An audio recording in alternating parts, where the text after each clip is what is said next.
era fiero di tutti noi e di Tommy in particolare adesso. C'è un enorme dolore in casa Sandrine, a Paderno di Ponzano, misto a incredulità per una disgrazia dalla dinamica difficile da comprendere.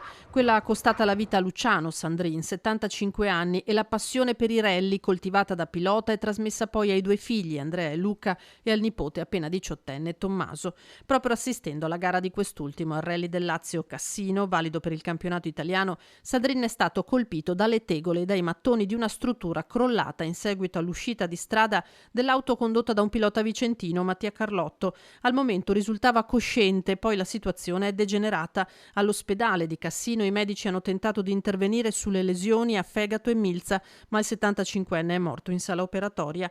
Nel comunicato diffuso dagli organizzatori si dice che Sandrine si trovava in un tratto interdetto, ma alla gara, spiegano i familiari, assisteva a diversi metri di distanza e sul crollo della struttura che l'ha travolto andrà fatta chiarezza. La procura di Frosinone ha aperto sul caso un fascicolo e ancora non è arrivato il nulla osta al rientro della salma in Veneto. Ci ha sempre accompagnato dopo che ha corso lui, poi con Andrea, con me e poi con Tommy. Era molto felice di seguirci e di seguire Tommy in questo programma molto importante che stava facendo in questi anni.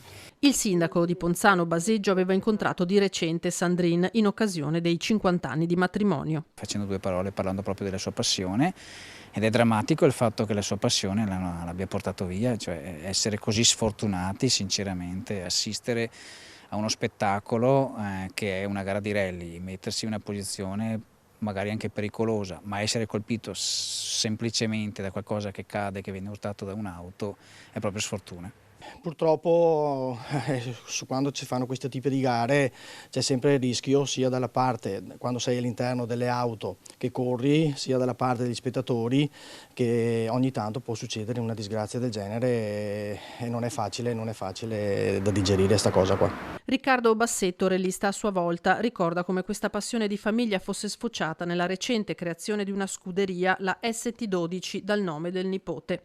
Di fronte alla morte di Sandrine, gli organizzatori del rally di Cassino avevano deciso di sospendere la manifestazione, ma i familiari stessi del 75enne hanno chiesto di proseguire come lui, hanno detto, avrebbe sicuramente voluto. Luciano è sempre stato un appassionato di motori, tanto che appunto lui lo faceva negli anni 70, negli anni d'oro del rallismo qua di zona e tutte le gare qua in zona lui era sempre presente, anche alle nostre veniva sempre a vederci, sempre col sorriso, sempre disponibilissimo, cioè una persona veramente che amava il mondo dei rally.